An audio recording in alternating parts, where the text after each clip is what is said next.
Hello दोस्तों, आप सभी का स्वागत है समसामयिक घटना चक्र के इस ऑनलाइन प्लेटफॉर्म पर। मैं मोहित आप सभी का हार्दिक स्वागत करता हूं आज अपने इस वीडियो में। आज हम लोग चर्चा करेंगे 24 जुलाई 2026 के महत्वपूर्ण करंट अफेयर, जो विभिन्न पत्र पत्रिकाओं से लिए गए आपके परीक्षा के दृष्टिकोण से important to the point current affair पर अपनी इस क्लास में हम लोग चर्चा करेंगे। प्रतिदिन शाम को 7:30 बजे वीडियो क्लास आती है, जिसमें हम लोग daily newspaper based current affair पर चर्चा करते हैं, जिसके अंतर्गत राष्ट्रीय, अंतर्राष्ट्रीय, विज्ञान प्रौद्योगिकी, आर्थिक, खेल जगत से जुड़ी महत्वपूर्ण खबरें, विज्ञान प्रौद्योगिकी, उत्तर प्रदेश स्पेशल, बिहार स्पेशल तथा अन्य विविध से संबंधित महत्वपूर्ण बिंदुओं पर विस्तार से चर्चा की जाती है। आपके एग्जाम के दृष्टिकोण से टू द पॉइंट जो करंट अफेयर होते हैं उनको बताया जाता है।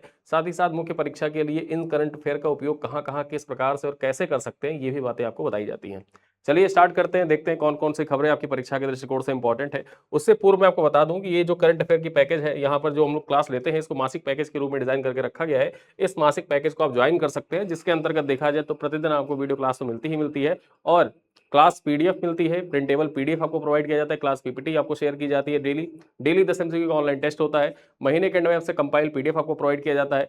हिंदी इंग्लिश दोनों भाषाओं में हमारा कंटेंट होता है, यानी कि देखा जाए तो हिंदी और इंग्लिश दोनों भाषाओं के जो अभ्यर्थी हैं वो इस मासिक पैकेज को ज्वाइन कर सकते हैं। करंट अफेयर की वन स्टॉप सॉल्यूशन है, एक तरीके से देखा जाए तो संपूर्ण तैयारी करंट अफेयर की आपको यहां से मिल जाएगी। ठीक है, और पूरे न्यूज़पेपर का निचोड़ आपके समक्ष डेली प्रस्तुत किया जाता है। चलिए एक एक कर चर्चा करते हैं महत्वपूर्ण खबरों पर। पहली खबर क्या है, यहाँ पर देखा जाए नरेश पाल गंगवार बने उच्च शिक्षा विभाग के सचिव। ठीक है, उच्च शिक्षा विभाग में सचिव कौन बन गए हैं, तो यहाँ पर देखा जाए नरेश पाल गंगवार बने हैं। देखा जाए 23 जुलाई 2026 को 1994 बैच के भारतीय प्रशासनिक सेवा के राजस्थान कैडर के अधिकारी हैं, नाम है नरेश पाल गंगवार। उनको शिक्षा मंत्रालय में उच्च शिक्षा विभाग का सचिव नियुक्त किया गया है। उन्होंने विनीत जोशी का स्थान लिया है, जिन्हें पंचायती राज विभाग में सचिव नियुक्त किया गया, यानी कि विनीत जोशी जो है, इनको देखा जाए पंचायती राज विभाग जो है इसमें सचिव बनाया गया है, जबकि जो नरेश पाल जी हैं इनको बना दिया गया उच्च शिक्षा विभाग में। अभी देखा जाए शिक्षा मंत्रालय चर्चा में है, जो जनजी प्रोटेस्ट हो रहा है उसके कारण से।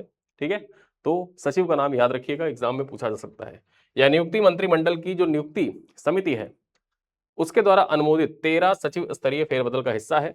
उच्च शिक्षा विभाग विश्वविद्यालय शिक्षा, तकनीकी शिक्षा और उच्च शिक्षा से संबंधित नीतियों एवं राष्ट्रीय महत्व के संस्थानों के समन्वय का कार्य करता है, और उसमें सचिव सेक्रेटरी के रूप में कार्य करेंगे अब नरेश पाल गंगवार जी। अगली खबर देखते हैं, किल्लई बना तमिलनाडु का पहला जलवायु सहनशील गांव। यहां पर देखा जाए जो तमिलनाडु का पहला जलवायु सहनशील गांव, परीक्षा में पूछ सकता है आपसे डायरेक्टली कि कौन सा बना है, इसका नाम क्या है, इसका नाम है किल्लई। ठीक है, यहां पर देखा जाए 22 जुलाई 2026 को कुड्डुलोर, ठीक है, कुड्डलोर जिले के अंतर्गत देखा जाए जो किल्लई है, किल्लई ये पूर्णतः जलवायु सहनशील गांव बन गया है, जिसे तमिलनाडु जलवायु परिवर्तन मिशन के अंतर्गत विकसित किया गया। बात की जाए तो यह कार्यक्रम जो तमिलनाडु जलवायु परिवर्तन मिशन था, इसको कब प्रारंभ किया गया था, तो इसे देखा जाए 2022-23 में शुरू किया गया था। और इसका उद्देश्य मुख्य रूप से क्या था, इसका उद्देश्य मुख्य रूप से देखा जाए जो तटीय क्षेत्र होते हैं, उन तटीय क्षेत्र में जो चक्रवात है, समुद्री स्तर की जो वृद्धि हो रही है, उसे तटीय कटाव एवं जैव विविधता ह्रास जैसी चुनौतियों का समाधान करने के उद्देश्य से इसको विकसित किया गया था। और ये जो गांव है किल्लई गांव, ये पूरी तरीके से देखा जाए तो जलवायु सहनशील, यानी कि जलवायु परिवर्तन होगा तो जलवायु परिवर्तन का इस गांव पर कोई खासा इफेक्ट नहीं पड़ेगा, इस प्रकार से इस गांव को विकसित किया गया है। परियोजना के तहत यहां पर देखा जाए 230.15 लाख रुपए की लागत से 3 किलोमीटर बकिंगम नहर की पुनर्स्थापना, प्लास्टिक हटाना, 3000 से अधिक मैंग्रोव पौधों का रोपण करना, जिससे जो तटीय कटाव होते हैं, मैंग्रोव पौधे जो होते हैं ना, इनको देखा जाए तटीय कटाव से रक्षक कहा जाता है। जो तटीय कटाव होता है ना, तटीय कटाव का रक्षक कहा जाता है। तो यहाँ पर 3000 से अधिक मैंग्रोव पौधे रोपित किए गए जो तटीय कटाव होता है उसको रोकने के लिए। ठीक है, गांव में सौर ऊर्जा, सौर पार्क, कोल्ड स्टोरेज तथा सामुदायिक जलवायु अनुकूलन उपायों को भी लागू किया है। इस प्रकार से देखा जाए तो तमिलनाडु का पहला जलवायु सहनशील गांव कौन सा है, ये किल्लई है। आपके परीक्षा के दृष्टिकोण से मोस्ट इंपॉर्टेंट सवाल हो जाता है ये। ठीक, चलिए आगे देखते हैं। डीआरडीओ ने स्वदेशी कुसा लंबी दूरी की सतह से हवा में मार करने वाली मिसाइल का पहला परीक्षण किया है। अब यहां पर आपकी परीक्षा के दृष्टिकोण से इंपॉर्टेंट ये भी हो जाता है, ये लॉन्ग रेंज मिसाइल तो है, सरफेस टू एयर है, एयर टू एयर है, एयर टू सरफेस है, इस प्रकार से सवाल आपके परीक्षा में पीवाईक्यू में आया हुआ है। ठीक है, टाइप पूछ लेते किस प्रकार की मिसाइल है, तो यहां पर याद रखिएगा कि ये हवा से हवा में मार करने वाली मिसाइल है, सतह से हवा में मार करने वाली मिसाइल है। यहां पे आप देख सकते हैं, ठीक है, सतह से हवा में मार करने वाली मिसाइल।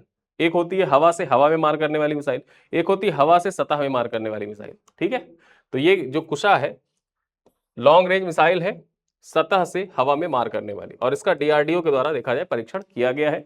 23 जुलाई 2026 को रक्षा अनुसंधान एवं विकास संगठन डीआरडीओ ने उड़ीसा के एलपीजे अब्दुल कलाम द्वीप से, ठीक है, स्वदेशी कुसा लंबी दूरी के तहत लंबी दूरी की सतह से हवा में मार करने वाली जो मिसाइल है, इसका पहला सफल उड़ान परीक्षण किया।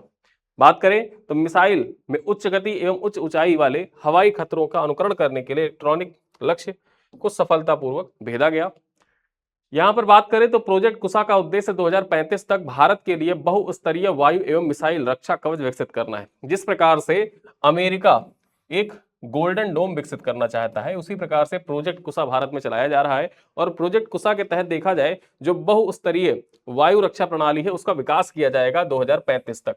ये लक्ष्य जरूर याद रखिएगा। अक्सर करके देखा जाए आपकी परीक्षाओं में जो इंपॉर्टेंट लक्ष्य होते हैं, ठीक है, वो पूछ लिए जाते हैं। जैसे विद्युतीकरण का लक्ष्य पूछ लिया, फिर उसके बाद से देखा जाए नक्सलवाद कब समाप्त होगा, ये लक्ष्य पूछा जा सकता है। नशा मुक्ति का लक्ष्य देखा जाए भारत सरकार के द्वारा स्थापित किया गया। जैसे ही नक्सलवाद जो उन्मूलन का लक्ष्य रखा गया था कि मार्च 2026 तक नक्सलवाद का उन्मूलन कर दिया जाएगा, और उस दिशा में सकारात्मक कदम बढ़ाने के बाद अब सरकार के द्वारा जो नशा विरोधी अभियान चलाया जाएगा और नशा मुक्त भारत का लक्ष्य निर्धारित किया गया। उसी प्रकार से जो लक्ष्य होते हैं, ये सारे लक्ष्य आपको याद रखने होते हैं। यहां पर बात करें तो इस प्रणाली को मिसाइल रडार और कमांड तथा नियंत्रण केंद्र सहित विभिन्न प्रमुख घटकों का विकास डीआरडीओ तथा भारतीय उद्योग साझेदारों के द्वारा किया गया है, ठीक है। और इस प्रकार से ये कुशा आपकी परीक्षा के दृष्टिकोण से इंपॉर्टेंट हो जाता है। चलिए आगे देखते हैं, अंतरराष्ट्रीय टाइप 1 मधुमेह शिखर सम्मेलन 2026 के बारे में चर्चा करें।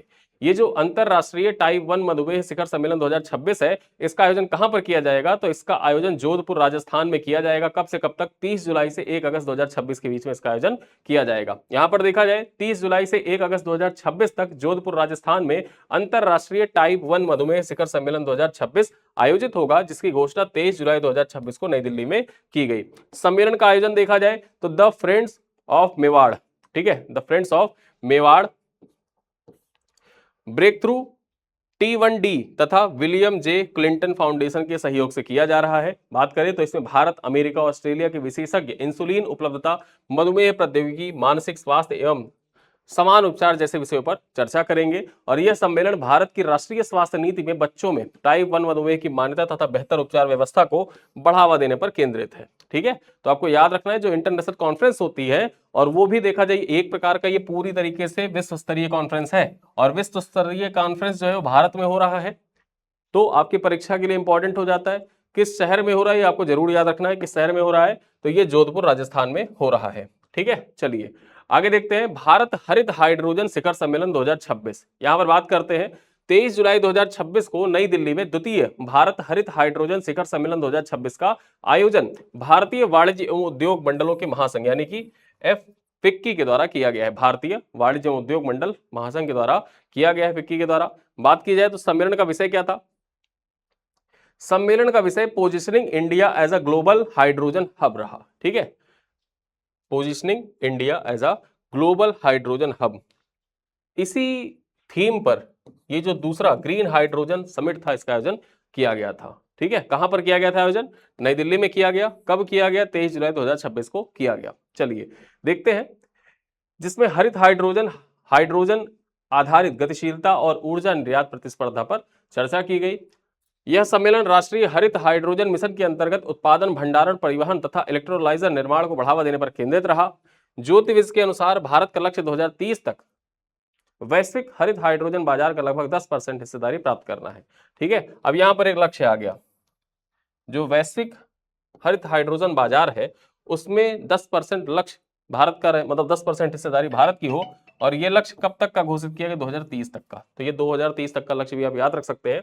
और मुख्य परीक्षा में देखा जाए जो ग्रीन हाइड्रोजन से संबंधित सवाल आपसे, जो ग्रीन एनर्जी है, ग्रीन हाइड्रोजन से संबंधित सवाल आपकी परीक्षा में पूछे जाए तो वहां पर इस लक्ष्य को आप कोट कर सकते हैं। चलिए आगे देखते हैं, भारत ने केनिया को इबोला तैयारी हेतु चिकित्सा सहायता भेजी। यहां पर बात की जाए तो 22 जुलाई 2026 को भारत ने केनिया को 4.5 टन चिकित्सा सहायता भेजी है, जिसका उद्देश्य इबोला तथा अन्य संक्रामक रोगों की तैयारी और नियंत्रण क्षमता को मजबूती प्रदान करना है।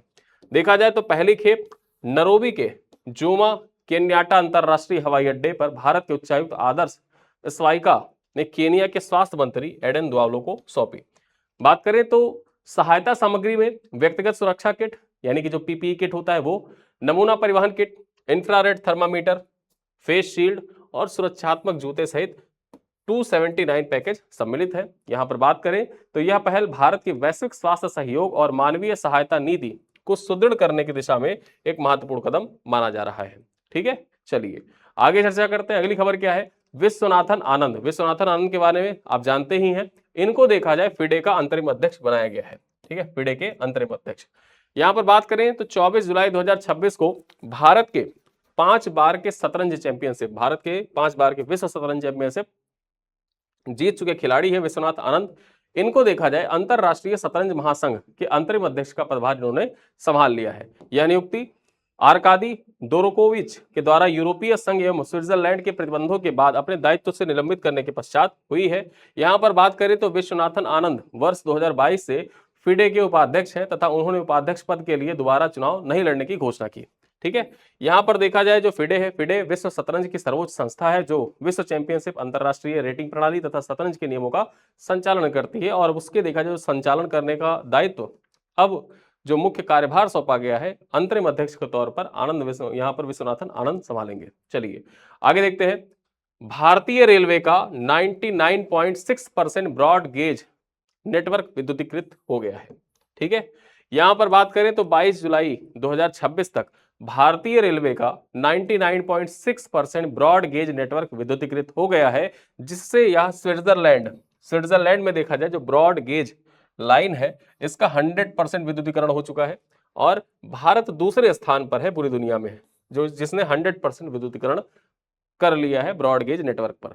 बात करें तो 2014 से 2026 के दौरान 48,072 रूट किलोमीटर को विद्युतीकरण हुआ है, जबकि 2014 से पहले 6 दशकों में 21,801 रूट किलोमीटर का विद्युतीकरण किया गया था।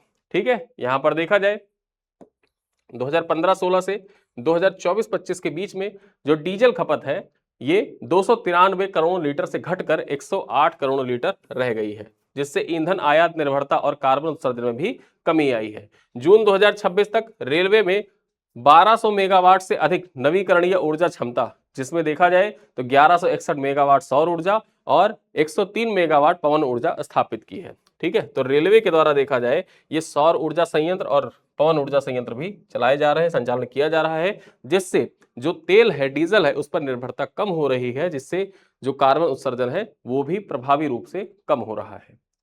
आगे देखते हैं आरोह। अब ये आरोह रिपोर्ट है, आरोह वार्षिक खदान बंदी रिपोर्ट। ठीक है, चर्चा करें तो कोयला मंत्रालय ने नई दिल्ली में आरोह वार्षिक खदान बंदी रिपोर्ट जारी की है, जो वैज्ञानिक खदान बंदी, पारिस्थितिक पुनर्स्थापना तथा खनन के बाद भूमि के सतत उपयोग को दर्शाता है।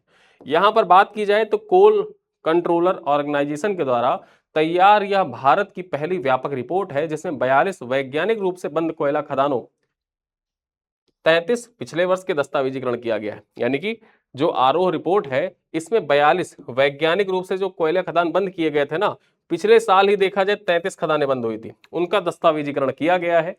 इसी अवसर पर कोल इंडिया लिमिटेड की सहायक कंपनियों BCCL, CCL, MCL और SECL के कोल नीर संयंत्रों का वर्चुअल उद्घाटन भी किया गया। BCCL झरिया पुनर्वास तथा विकास प्राधिकरण, हिंडाल्को इंडस्ट्रीज लिमिटेड तथा राजधानी यूनिवर्सल फैब्रिक्स प्राइवेट लिमिटेड के बीच में त्रिपक्षीय समझौता ज्ञापन भी इसी दौरान हस्ताक्षरित किया गया। ठीक है, चलिए आगे देखते हैं। 167वां आयकर दिवस। अब ये जो 167वां आयकर दिवस है ये कब मनाया जा रहा है? तो आज देखा जाए 24 जुलाई 2026 को देश भर में 167वां आयकर दिवस मनाया गया, जो भारत की कर प्रशासन प्रणाली के विकास और उपलब्धियों का प्रतीक है। यहां पर देखा जाए तो इस अवसर पर आयकर विभाग की योगदान तथा करदाता केंद्रित पारदर्शिता एवं प्रौद्योगिकी आधारित कर प्रशासन को रेखांकित भी किया गया। देखा जाए तो वर्ष 1860 में सर जेम्स विल्सन ने पहली बार भारत में आयकर लागू किया था। ठीक है, जबकि वर्तमान आयकर अधिनियम 1961 से प्रभावी है। वर्तमान में जो देखा जाए जो आयकर अधिनियम है ये कब प्रभावी हुआ था? 1961 में प्रभावी हुआ था और जेम्स विल्सन के द्वारा सबसे पहले सुझाया गया था कि भारत में आयकर लगाया जाए। ठीक है, और वर्ष 2026 में जो थीम है, थीम क्या है आयकर दिवस की? थीम है यहां पर देखा जाए responsible tax payers strong India. जो उत्तरदायी करदाताओं के राष्ट्र निर्माण में भूमिका को दर्शाता है। आगे हम चर्चा करते हैं अपनी अगली खबर की और आज के हमारे इस करंट अफेयर की अंतिम खबर की। भारत ने 350 किलोग्राम थ्रस्टर क्षमता वाला पहला एक्सपेंडेबल टर्बोजेट इंजन विकसित किया है। अब ये देखा जाए 350 किलोग्राम थ्रस्टर क्षमता वाला पहला एक्सपेंडेबल टर्बोजेट इंजन है, इसका विकास किया गया है भारत के द्वारा। रक्षा अनुसंधान और विकास संगठन यानी कि डीआरडीओ की गैस टरबाइन अनुसंधान प्रतिष्ठान, जिसको जीटीआरई कहते हैं आप शॉर्ट में, इसने भारत का पहला 350 किलोग्राम थ्रस्टर क्षमता वाला स्वदेशी एक्सपेंडेबल टर्बोजेट इंजन विकसित किया है। इस जटिल प्रणाली का विकास आजाद इंजीनियरिंग के सहयोग से किया गया है, जो भारत की स्वदेशी रक्षा विनिर्माण क्षमता को सुदृढ़ करता है। यहां पर बात करें तो यह इंजन मानव रहित प्रणालियों तथा लंबी दूरी के प्रिसीजन हथियारों के लिए महत्वपूर्ण तकनीकी उपलब्धता माना जा रहा है। देखा जाए तो इसी अवसर पर इंजन को जीटीआरई को सौंपा गया तथा रक्षा सचिव एवं डीआरडीओ अध्यक्ष राजेश कुमार सिंह ने उद्योग अनुसंधान साझेदारी की सराहना भी की है। ठीक है, तो इस प्रकार से यह भारत का पहला 350 किलोग्राम थ्रस्टर क्षमता वाला एक्सपेंडेबल टर्बोजेट इंजन है, जिसका विकास किसके द्वारा किया गया है? डीआरडीओ के द्वारा तथा गैस टरबाइन अनुसंधान प्रतिष्ठान के द्वारा मिलकर किया गया इसका विकास। ठीक है, तो ये है आज के हमारे इंपॉर्टेंट करंट अफेयर जो न्यूज़पेपर में रहे हैं, आपकी परीक्षा के लिए इंपॉर्टेंट हो सकते हैं और ये सारे पॉइंट आपके एग्जाम पॉइंट ऑफ व्यू से बहुत इंपॉर्टेंट होते हैं। इसीलिए देखा जाए प्रतिदिन शाम को 7:30 बजे सारे पॉइंट्स को कवर भी कर दिया जाता है। कुछ प्रश्न है जिनका उत्तर आपको कमेंट बॉक्स में देना है। यहाँ पर देखा जाए तमिलनाडु का पहला पूर्णतः जलवायु सहनशील गाँव कौन सा बना है? महाबलीपुरम, किल्लई, रामेश्वरम या फिर नागापट्टिनम। क्वेश्चन नंबर 2 है द्वितीय भारत हरित हाइड्रोजन शिखर सम्मेलन 2026 का विषय क्या था? थीम क्या था? Green energy for all, hydrogen for sustainable future, positioning India as a global hydrogen hub या फिर net zero India 2047। Question number 3 है डीआरडीओ द्वारा पहली बार परीक्षण किए गए स्वदेशी लंबी दूरी की सतह से हवा में मार करने वाली मिसाइल का नाम क्या है? आकाश एनजी, अस्त्र, कुशा या पृथ्वी 2। क्वेश्चन नंबर 4 है 24 जुलाई 2026 को फिडे के अंतरिम अध्यक्ष के रूप में किसने पदभार संभाला है? D Gukesh, Viswanathan Anand, Koneru Humpy, R Praggnanandhaa. और क्वेश्चन नंबर 5 है कि 22 जुलाई 2026 तक भारतीय रेलवे का कितना प्रतिशत ब्रॉड गेज नेटवर्क विद्युतीकृत हो चुका है? 95.2%, 97.8%, 98.9% या फिर 99.6%। ठीक है, तो इस प्रकार से आज का हमारा जो करंट अफेयर है वो होता है यहीं पर समाप्त। इस वीडियो की क्लास पीडीएफ, क्लास पीपीटी आपको व्हाट्सएप ग्रुप में शेयर कर दी जाएगी। जो टेस्ट है उसको आप ऐप पर जाकर अटेंड कर सकते हैं, पुराने टेस्ट भी वहां पर सारे लगे हुए हैं। और वीडियो आप अंत तक देखते हैं तो आपको वीडियो के एंड में क्या लिखना होता है? कमेंट करना होता है DONE, डन। ठीक, डन आपको कमेंट करना होता है। इससे क्या होता है? इससे मुझे पता चलता है कि कितने लोग ऐसे हैं जो हमारी वीडियो को अंत तक देखते हैं। ठीक है, क्योंकि आप लोग वीडियो पूरा देखते हैं, देख के चले जाते हैं, हमको पता भी नहीं चलता है कितने लोग वीडियो को अंत तक देखते हैं। मैं जानना चाहता हूँ कितने लोग ऐसे हैं जो वीडियो को लास्ट तक देखते हैं। तो लास्ट तक जो लोग वीडियो देखते हैं वो लोग वीडियो के एंड में कमेंट करके जरूर जाइएगा, डन। ठीक है, चलिए, तो इन्हीं सब बातों के साथ इस क्लास को करते हैं समाप्त। मिलते हैं अगली क्लास में, तब तक के लिए धन्यवाद।